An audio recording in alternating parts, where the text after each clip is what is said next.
कैसे हैं दोस्तों। आज देखिए आपने फॉरेस्ट गार्ड का एग्ज़ाम दिया होगा ज़रूर, तो उसकी क्या संभावित आंसर की रह सकती है उसे थोड़ा सा देखने की कोशिश करेंगे। अभी सामान्य ज्ञान एवं सामान्य अध्ययन ये हैं जो 21 से 60 तक हैं। पहले ये जारी करूँगा, उसके बाद फिर अपना फेवरेट उत्तराखंड जारी करेंगे। ठीक है, तो देखिए आप लोग मेरे साथ देखिएगा कि क्या क्या आंसर हो सकते हैं। बाकी अगर आपको किसी भी सवाल में डाउट लगता है तो आप मुझे कमेंट सेक्शन में ज़रूर बताएंगे। देखिए क्वेश्चन नंबर 21 है प्रेस की स्वतंत्रता। देखिए प्रेस की स्वतंत्रता आपने सभी ने आर्टिकल 19 तो बहुत बार पढ़ा होगा, लेकिन ये 19 ABCD नहीं पढ़ते हैं अधिकतर। लेकिन जिन लोगों ने हमारी ऑफलाइन क्लासेस ली हैं या ऑनलाइन क्लासेस भी ली होंगी और मुझसे पढ़ा होगा यहाँ पे, तो वो बिल्कुल सही से आंसर करके आया होगा कि आर्टिकल 19(1)A जो है इसका सही आंसर होगा। 21 का A यहाँ पर सही आंसर है। ठीक है, ये मैंने देखिए सार्वजनिक उपक्रमों की जब समितियाँ मैंने पढ़ाई थी, आपको प्राक्कलन समिति पढ़ाई थी, लोकलेखा समिति पढ़ाई, उसी के साथ ही मैंने सार्वजनिक उपक्रम समिति भी पढ़ाई थी। जो बी, किसका आंसर क्या होना चाहिए? बी होना चाहिए। 15 लोकसभा सदस्य एवं 7 राज्यसभा सदस्य, यानी टोटल 22 सदस्य होता है। बिल्कुल ऑफलाइन लोगों को देखते ही आंखें चमक गई होंगी उनकी। देखिए नेक्स्ट सवाल देखते हैं 23 भारत के राज्यों की सीमाओं में परिवर्तन। देखिए आर्टिकल नंबर 3 जब हम लोगों ने पढ़ा था तो वहाँ जिक्र किया था कि ये करा जा सकता है। तो यहाँ पे देखिए ऑप्शन नंबर डी नहीं हो सकता, सी नहीं हो सकता, बी नहीं हो सकता। मेरे अकॉर्डिंग यहाँ पे आंसर नंबर क्या होना चाहिए? वो ए होना चाहिए। संसद को अधिकार है 2/3 बहुमत की। देखिए ये साधारण बहुमत से नहीं होना चाहिए, ये एक विशेष बहुमत से होना चाहिए। तो मेरे हिसाब से 23 का ए आंसर होना चाहिए यहाँ पे। ठीक है, क्वेश्चन नंबर 24 आर्टिकल 1 क्या कहता है? देखिए राज्यों का संघ यहाँ पे सरासर गलत होगा, ध्यान रखना। आर्टिकल 1 में क्या कहा गया? इंडिया अर्थात भारत, यानी कि भारत अर्थात इंडिया राज्यों का संघ होगा। ठीक है, ये ध्यान रखा, इंपॉर्टेंट है, ये बहुत इंपॉर्टेंट सवाल है। India that is Bharat shall be union of states. ठीक है, ऑप्शन नंबर बी। सूचना का अधिकार क्या है? देखिए सूचना का अधिकार बेटा अगर आप देखोगे तो ये कोई मौलिक अधिकार तो है नहीं, व्यक्तिगत अधिकार भी नहीं है, सामाजिक अधिकार भी नहीं है। ये एक एक्ट है, एक्ट 2005 जो 2005 में आया था, इसलिए ये एक विधिक अधिकार है। ऑप्शन नंबर ए यहाँ पर सही होना चाहिए। देखिए कौन सा कर पंचायतों द्वारा लिया जाता है? देखिए पंचायतें GST तो नहीं ले सकती, सीमा शुल्क पंचायतें नहीं लेती हैं, भू राजस्व पंचायतों का काम नहीं है। तो जो स्थानीय मेले हैं उन पर टैक्स लगा कर वो ले सकते हैं पंचायती राज, और पंचायती राज को ये टैक्स लगाने की शक्ति यहाँ पर दी जाती है। ठीक है, ध्यान रखिएगा। देखिए जो NFHS 5 रिपोर्ट है, इसके हिसाब से जो शिशु मृत्यु दर जो आई है वो सबसे कम जो आई है वो केरला की है, वो आई थिंक 6 है। ठीक है, कि प्रत्येक 1000 में 6 बच्चे यहाँ पर डेथ कर जाते हैं। तो ये केरला इसका सही आंसर होना चाहिए। 27 का सी। स्मार्ट सिटी मिशन की शुरुआत किस वर्ष में हुई? तो बच्चा ये 2015 में स्मार्ट सिटी मिशन की शुरुआत हुई है, बिल्कुल सही आंसर है। ठीक है, मौद्रिक नीति यानी कि मॉनेटरी पॉलिसी, मैंने कई बार आपको बताया कि मॉनेटरी यानी मदर का पैसा कौन देखता है? वो RBI देखता है। फादर यानी फिस्कल पॉलिसी कौन देखता है? वो वित्त मंत्रालय या इंडियन गवर्नमेंट देखती है। तो यहाँ आंसर क्या होना चाहिए? B, Reserve Bank of India यहाँ पर सही है।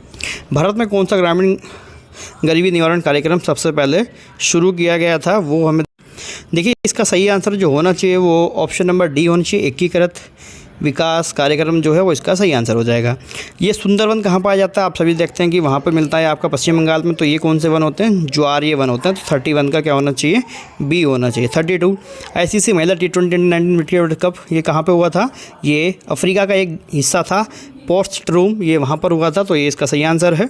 इसके अलावा तुर्की शक्तिशाली भूकंप की तीव्रता क्या थी? तो ये 7.8 यहाँ पर आंकी गई थी। रिएक्टर स्केल जो नापा गया था, और ऑपरेशन दोस्ती या दोस्त यहाँ पर भारत ने तुर्की की सहायता के लिए चलाया गया था। 7.8 इसका आंसर होना चाहिए। देखिए 8 फरवरी 2023 ये थोड़ा सा आंसर इसका जो होना चाहिए वो अगर आप देखोगे 34, यानी कि इससे पहली कोई डेट होगी तो वो 13 जनवरी 2023 के आसपास है। तो ये 34 का सी यहाँ पर आंसर हो जाएगा। G20 में बार बार कहता आ रहा था कि G20 से सवाल आएगा। सवाल आ गया। वसुदेव कुटुंबकम इसकी थीम हमने जानी थी, वसुदेव कुटुंबकम। ये अभी बॉर्डर गावस्कर ट्रॉफी 2023 हुई थी जो हमने देखा, बहुत मैच देखे मैंने यहाँ पर, बहुत अच्छा खेला भारत। 2-1 से इस ट्रॉफी को जीता भी भारत ने। तो यहाँ पर मुंबई में वो टेस्ट मैच नहीं हुआ था। ठीक है, नागपुर में हुआ था, दिल्ली में हुआ था, अहमदाबाद में हुआ था। ठीक है, निम्न में से कौन सी मेमोरी सबसे फास्ट है? बहुत अच्छे से समझाया था आप लोगों को कि कैश मेमोरी जो होती है वो सबसे तेज़ मेमोरी होती है। तो इसका आंसर क्या हो जाएगा? सी। 38 देखोगे तो यहाँ पर प्रिंट करने के लिए Ctrl+P का इस्तेमाल करते हैं। ठीक है बेटा, तो ये डी ऑप्शन इसका बिल्कुल सही है। और देखिए एक सॉफ्टवेयर प्रोग्राम, ये सवाल ये कहता है कि जो आप पेज देखते हो, ब्राउज़ करते हो, तो वो ब्राउज़र होता है। ठीक है, तो हम ब्राउज़र का इस्तेमाल करके किसी भी पेज की सफरिंग करते हैं। IP एड्रेस बताया था कि 0 से 25 सॉरी कि 0 से 255 की रेंज होती है, तो ये 300, ये 260, तो यहाँ पर ऑप्शन नंबर ए होना चाहिए। तो आई थिंक ए सही होगा यहाँ पर, ठीक है। मानव नेत्र कहाँ बनाता है? रेटिना पे बनाता है, और रेटिना को हिंदी में क्या बोलते हैं? दृष्टि पटल बोलते हैं। बिल्कुल सीधा सा सवाल है, बहुत अच्छे से समझाया था। यांत्रिक तरंगे, ध्वनि तरंगे, देखो कोई भी पढ़ा हुआ ख़राब नहीं जाता। जब मैंने आपको कनिक सैक के लिए ऑफलाइन क्लासेस चलाई थी साइंस के, तो उसमें सीधा सीधा सवाल ये बताया गया था कि कौन सी एक यांत्रिक तरंगे हैं, ध्वनि तरंगे कैसी थी? यांत्रिक तरंगे थी। एबी और रक्त समूह की खोज किसने की? ये कार्ल लैंडरस्टेनर हैं जिन्होंने इसकी खोज की है। ये भी आपको बताया गया था सवाल। और देखिए यहाँ ये सवाल अगर करोगे तो या थोड़ा सा सॉल्व करोगे तो यहाँ पे आंसर ए आ जाएगा, 5 आ जाएगा। इसका सही आंसर है 45 का 14 आएगा, ये बिल्कुल सही आंसर है। सार्क सम्मेलन अभी मैंने ऑफलाइन क्लास में आपको पढ़ाया और बताया था कि इसमें बड़ा विवादित है, भारत जाता नहीं है क्योंकि ये पाकिस्तान में होना है। ये पुलवामा अटैक आपको बताया गया था, तो ये इस्लामाबाद में क्या होना है? प्रस्तावित यहाँ पर किया गया है, ठीक है। चलिए आगे देखते हैं। वर्ष 2004 के जनवरी और फरवरी में कितने संडे होने चाहिए? ये 8 संडे हो जाएंगे। यहाँ पे अगर देखो 2 भाग का निशान आएगा तो कैसे सॉल्व करोगे बोर्ड मार्क्स से? तो ये कितना आंसर आएगा? 10 यहाँ पर आंसर आ जाएगा, ठीक है। पल्लव वंश से एक सवाल आया है कि पल्लव वंश ने मत्त विलास प्रहसन की रचना ये महेंद्र वर्मन प्रथम की है, तो ये ध्यान रखेंगे। बोस्टन टी पार्टी देख कर मज़ा आ गया होगा आप लोगों को। ये 1773 बहुत अच्छे से डिटेल में आप लोगों को समझाया गया है, ठीक।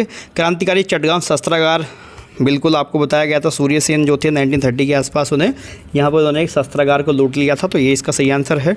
फतेहपुर सीकरी में किस भवन का निर्माण अकबर ने नहीं करवाया था? तो वो मोती मस्जिद है जिसका निर्माण अकबर साहब ने नहीं करवाया था।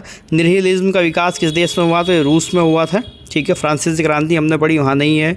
अमेरिकी क्रांति पढ़ी, वहाँ कोई जिक्र नहीं है। सिलेबस में रूस था तो आप रूस के साथ जा सकते थे। एस्ट्रोलैब, एस्ट्रो का मतलब अंतरिक्ष वगैरह से होता है, सूर्य वगैरह से होता है, तो सूर्य एवं तारों की स्थिति के लिए क्या बनाई गई है? एस्ट्रोलैब। आसान सवाल है। ग्यूटस के बारे में अगर पूछे तो इसका सही जवाब होना चाहिए वो ऑप्शन नंबर सी होना चाहिए, लहर की क्रिया के द्वारा, ठीक है। और कौन सी रूपांतरित चट्टान नहीं है पूछा गया, तो वो ग्रेनाइट हो जाएगी। धुआंधार जलप्रपात रिपीटेड सवाल है, पेपर में भी पूछा गया था पहले भी, ये मध्य प्रदेश में पड़ता है। रेड क्लिफ रेखा पाकिस्तान और बांग्लादेश के साथ, पाकिस्तान ऑप्शन में नहीं है, तो यहाँ पर क्या हो जाएगा? बांग्लादेश सही जवाब है। बैलाडीला बहुत अच्छे से खाने वाने पढ़ाई हैं, लो एस के लिए इसका इस्तेमाल किया जाता है। और ये अगर सॉल्व करोगे तो ये संख्या 90 है, बहुत आसान से भी कर सकते हैं कि आप बराबर करके उन्हें कुछ 1 रुपये के सिक्के, कुछ 5 रुपये के और कुछ 10 रुपये के, ठीक है। तो ये आपके 21 से 60 यानी निम्नलिखित में से कौन सा उत्सव उत्तराखंड से संबंधित नहीं है? देखिए जागर आपने देखा, रम्माण हमने देखा, नंदा आया देखा, फूल वालों की सैर यहाँ पे नहीं होती है, ठीक है। ये ऑप्शन नंबर डी होना चाहिए। जाड़ उत्तराखंड के किस जनजाति की एक उपजाति है? बहुत बार समझा के मैंने पढ़ाया। भोटिया, आप मेरे ऑनलाइन वीडियो देखोगे, वहाँ पे भी ऑफलाइन देखोगे तो मैंने बहुत अच्छे से इस पर काम किया है, आपने देखा होगा। नाद नंदिनी पुस्तक के लेखक देखिए ये केशव दास अनुरागी जी हैं जिन्होंने नाद नंदिनी नामक जो पुस्तक है वो लिखी है। इसके अलावा कौन सा यहाँ पे बताया गया कि कौन सा उत्तराखंड का नाक में पहने जाने वाला पारंपरिक गहना नहीं है? देखिए नाक में हमने पूछा था मुरखली या मुर्खी, ये नाक में नहीं पहना जाता है, ठीक है। बहुत बार मैंने इसे आप लोगों को दिया। और देखिए रागी, अभी लास्ट पिछले 1-2 दिन से लगातार आपको पढ़ा रहा था, रागी कादी है ना, मंडुआ। आजकल मंडुआ के मोमोज़ वगैरह बड़े प्रचलन में आ गए उत्तराखंड के अंदर, ठीक है। तो इसका आंसर डी होना चाहिए, मंडुआ। यहाँ पर उत्तराखंड में 2021-22 में मत्स्य उत्पादन कितना था ये हमें बताना है, तो ये बेटा ऑप्शन नंबर बी होगा। इसमें 5.367 हज़ार टन जो मेट्रिक टन है वो यहाँ पर इसका सही आंसर होगा, ठीक है। उत्तराखंड के हस्तशिल्प उत्पादों को भारत के दूसरे राज्यों में किस ब्रांड से बेचा जाता है? बहुत बार अच्छे से आपको समझाया। हिमालय ब्रांड, आंखें एकदम बड़ी बड़ी हो गई होंगी। देखिए थोड़ा सा 68 जो है वो डेटा का सवाल है। देखिए मेरी तरफ से अगर मैं आंसर बताना चाहूँ तो सबसे कम जो महिला उद्यमी हमें जो देखने को मिलते हैं वो हमारे पिथौरागढ़ के अंदर होना चाहिए। ऑप्शन नंबर डी यहाँ पर सही जवाब होना मेरे हिसाब से होना चाहिए। बाकी आपको क्या लगता है कि क्या आंसर होगा तो मुझे कमेंट में ज़रूर बताना। इसके अलावा आयोग के आंसर की जो आएगी वो देखेंगे कि निम्नलिखित में से प्रधानमंत्री श्रम योगी मानधन योजना में यहाँ पर हरिद्वार, अब देखो श्रमिकों का जो आंकन होगा वो हरिद्वार में बहुत बड़ी संख्या भी है, जनसंख्या ज़्यादा है, तो यहाँ पर हरिद्वार आंसर होना चाहिए। 69 का ए होना चाहिए। देखिए 70 में देखिए अगर आप देखेंगे कि मुख्य मद क्या है निर्यात में 2021 में, तो ये केमिकल प्रोडक्ट्स यहाँ पर बी होना चाहिए। विज्ञान धाम बहुत बार झांसी आप देहरादून के अंदर, ये सवाल रिपीटेड सवाल है। लाइकेन पार्क बहुत घिसा पिटा सवाल हो चुका है। लाइकेन पार्क कई बार पेपर में आ गया, कई बार टेस्ट पेपर में मैंने डाल लिया, तो इसका सही जवाब क्या होना चाहिए? मुंशियारी होना चाहिए। हरेला बहुत ही है ना, ये बहुत ही इजी सवाल, ये बहुत एक नया बच्चा जो भी उत्तराखंड अभी पढ़ने बैठा होगा उसने भी कर दिया होगा। हरेला क्या है यहाँ पे, एक त्यौहार है। नेक्स्ट अगर देखें अगला सवाल क्या कहता है कि उत्तराखंड में कुल कितने वन्यजीव अभ्यारण्य है बेटा, तो ये 7 वन्यजीव अभ्यारण्य है, ऑप्शन नंबर सी हो जाएगा। उत्तराखंड में प्रथम पशु क्वारंटाइन केंद्र स्थापित किया गया था, वो कहाँ पर किया गया था, वो जिम कॉर्बेट राष्ट्रीय उद्यान में करा गया था जब कोरोना हमारे यहाँ लगा था, तो ये ध्यान रखिए। उत्तराखंड में यूनेस्को विरासत स्थल है वो नंदा देवी बायोस्फीयर रिजर्व है, ऑप्शन नंबर डी। सीधा सा सवाल है यहाँ पर, आपने देख लिया होगा। उत्तराखंड की किन 2 महिला सरपंचों को राष्ट्रपति के द्वारा स्वच्छ सुजल शक्ति सम्मान 2023 प्रदान किया गया होगा। आंखें देख करके एकदम चौंधिया गई होंगी, क्योंकि सीधा सा सवाल अभी 2 दिन पहले ही मैं करंट अफेयर आप लोगों को पढ़ा रहा था, तो वो क्लास जो मैंने लगाई थी सीधा सीधा उसी से सवाल बन गया है। कविता देवी और निकिता चौहान, ठीक है। 22वें कॉमनवेल्थ गेमों में स्वर्ण पदक लक्ष्य सेन, सीधा सवाल मैंने करंट अफेयर में आप लोगों को पढ़ाया है, बहुत बढ़िया। देखिए कौन सा नाम उत्तराखंड गौरव सम्मान 2022 की सूची में नहीं था। देखो यहाँ पे आप फंस सकते हो, क्योंकि देखिए 2021-22 की 2 अलग अलग सूचियाँ हैं, तो 2022 की सूची में नरेंद्र सिंह नेगी नहीं था, क्योंकि इससे पहले वाली सूची में था, ठीक है। ये सवाल पटवारी से बिल्कुल रिपीटेड हो गया है, पटवारी के अंदर ये सेम सवाल पूछा था, उसे रिपीट कर दिया गया है। 500 वर्ष पुराने जो नोला है उसे संरक्षित घोषित किया है, वो सियुंद्रा कोट में है, ठीक है बेटा। कहाँ पे है, सियुंद्रा कोट में वो नोला है। निम्नलिखित में से किसे उत्तराखंड शासन द्वारा उत्तराखंड राज्य विज्ञान एवं तकनीकी परिषद यूकोस्ट का महानिदेशक ये दुर्गेश पंत जी को अभी नियुक्त करा गया है, ये अभी अपनी कमान संभालने वाले हैं, ठीक है।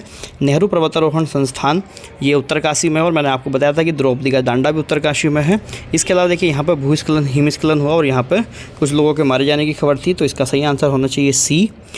स्वच्छ भारत मिशन ग्रामीण के तहत उत्तराखंड खुले में शौच से मुक्त, आपने देखा कि आपके गांव की सीमाओं पे बोर्ड लगे होंगे स्वच्छ की सोच से मुक्त गांव, आपके गांव का नाम वगैरह होगा। तो उत्तराखंड को कौन सा नंबर मिला था इसमें बच्चे, उत्तराखंड को 4था नंबर मिला है, 4th यहाँ पे नंबर मिला है। भारतीय वन रिपोर्ट से सवाल आ गया है, मैं बार बार चिल्ला चिल्ला के कह रहा था कि वन रिपोर्ट से सवाल आ जाएगा, आ गया। देखिए पौड़ी होना चाहिए सर्वाधिक वन क्षेत्र, ऑप्शन में नहीं है, तो दूसरे नंबर पर कौन होता है, उत्तरकाशी है, तो उत्तरकाशी इसका सही जवाब होना चाहिए, ठीक है। देखिए पर्वतीय कस्तूरी मृग के बड़ा आसान सा सवाल था, देखो IUCN जो हमारी संस्था है कि रेड सूची में सूत्र में शामिल नहीं है, इसका मतलब है गलत है, तो बी तो सही हो ही नहीं सकता, 20 में है तो ये आंसर नहीं हो सकता, 20 में ये भी नहीं हो सकता, 20 में है ये भी नहीं हो सकता, तो सीधा सीधा जवाब मुझे दिख रहा है ऑप्शन नंबर बी, केवल 1 और 3 इसमें क्या हो जाएंगे, यहाँ पर सही हो जाएंगे। निम्न में से कौन अक्षांश दर्पण के लेखक हैं, देखिए आपने देखा नैन सिंह रावत एक प्रशिक्षण केंद्र भी है, तो उन्होंने ये किताब लिखी थी नैन सिंह जी ने, तो आप ध्यान रख सकते हैं। देखिए यहाँ पर कौन सा युग्म सुमेलित नहीं है, तो यहाँ आपका जो सही जवाब हो जाएगा वो बाड़ा हाथी हो जाएगा, बाड़ा हाथी उत्तरकाशी, ये यहाँ पर सुमेल नहीं करता, ये चमोली के आसपास वाला क्षेत्र है, चमोली उस तरफ देखने को मिलता है, ठीक है। गोविंद वन्यजीव अभ्यारण्य किस जनपद में है, ये आपका उत्तरकाशी में, बड़ा आसान सा सवाल बन गया है। The Chipko movement a people's history के लेखक हैं, ये सवाल इसके लेखक कौन है बच्चे, वो शेखर पाठक हैं, उन्होंने ये किताब को लिखा था। देखिए यहाँ पर बताया गया है कि 2001 से 2011 के दौरान सर्वाधिक ऋणात्मक जनसंख्या वृद्धि कहाँ, सबसे कम ये अल्मोड़ा के अंदर हो जाएगा, अल्मोड़ा छावनी परिषद, तो ये ध्यान रखेंगे आप लोग। काली नदी की सहायक नदी पहले बताया था कोटियांगती, ये देखती समझ में आ जाना चाहिए था, कोटियांगती और पूर्वी धौलीगंगा, पश्चिमी धौलीगंगा अलकनंदा की, ये ध्यान रखना, ठीक है। हरी भरी उम्मीद पुस्तक के लेखक, ये हरी भरी उम्मीद पुस्तक के लेखक भी कौन है बच्चे, ये शेखर पाठक जी हैं, इनकी 2 कविताएं यहाँ पर पूछी गई है। पवार वंश के शासनकाल में सूपकारपति, आपको बताया था, मैंने बताया था कि सूप कौन बनाता है, जो भोजन वगैरह की व्यवस्था देखता है, तो राजकीय भोजनालय का प्रभारी क्या होता है, वो सूपकारपति होता है, ठीक है। 1886 में भारतीय राष्ट्रीय कांग्रेस के कलकत्ता अधिवेशन में उत्तराखंड का प्रतिनिधित्व किसने किया था, ये ज्वालादत्त जोशी जी गए थे उत्तराखंड से, तो ये आप ध्यान रख सकते हैं। कौन सा पवार शासक मुगल बादशाह जहांगीर के दरबार में भेंट लेकर गया था, तो पवार शासक श्याम शाह थे जो जहांगीर के दरबार में क्या गए थे, भेंट लेकर के गए थे, ठीक है। उत्तराखंड पलायन आयोग की रिपोर्ट के अनुसार भूतहा गांव का मतलब क्या है कि जो अपने गांव से लोग जा रहे हैं, पलायन कर रहे हैं, तो सर्वाधिक संख्या कहाँ पे मिल रही है, वो पौड़ी के अंदर मिल रही है, ठीक है। पप्पू कार्की कला किस विद्या से संबंधित, पप्पू कार्की संगीत से संबंधित थे, तो संगीत इसका आंसर हो जाएगा। कुमाऊं परिषद का कांग्रेस में विलय आप सभी जानते हैं 1926। नीलकंठ महादेव मंदिर देखिए ये पौड़ी गढ़वाल हो जाएगा बच्चे, इसका सही जवाब क्या हो जाएगा, पौड़ी गढ़वाल हो जाएगा। और ये देखिए 1998 ये तवा घाट नहीं थे, मालवा में मालपा जो थी वहाँ भूस्खलन की घटना थी, तो ये आपका आंसर क्या हो जाना चाहिए, सी हो जाना चाहिए। तो इस तरीके से ये उत्तराखंड के सवाल थे, आपने देखे। आपका स्कोर कितना रहा मुझे कमेंट सेक्शन में ज़रूर बताएंगे। इसके अलावा आगे की रणनीति क्या रहने वाली है, कौन कौन से एग्ज़ाम हैं, उसे लेकर के मैं आप लोगों के सामने जल्दी आ जाऊँगा। एक वीडियो बना दूँगा कि अभी हमें क्या करना है, आगे की रणनीति क्या रखेंगे, किस तरीके से अपनी पढ़ाई को आगे दिशा देनी है, इन सब चीज़ों पर चर्चा करेंगे। तो मिलेंगे फिर हम लोग अपनी अगली क्लास में। तब तक आप थोड़ा आराम करिए, आज रिलैक्स करिए। आप एग्ज़ाम दे के आए हैं, तो कल जो ऑफलाइन सेंटर हमारा है वहाँ पर मुलाकात भी होगी आप लोगों से। तो कल चर्चा करेंगे इस बारे में, पेपर के बारे में, और अन्य आगे की प्रतिक्रिया उसे भी देखेंगे। ठीक है, जब तक के लिए जय हिंद।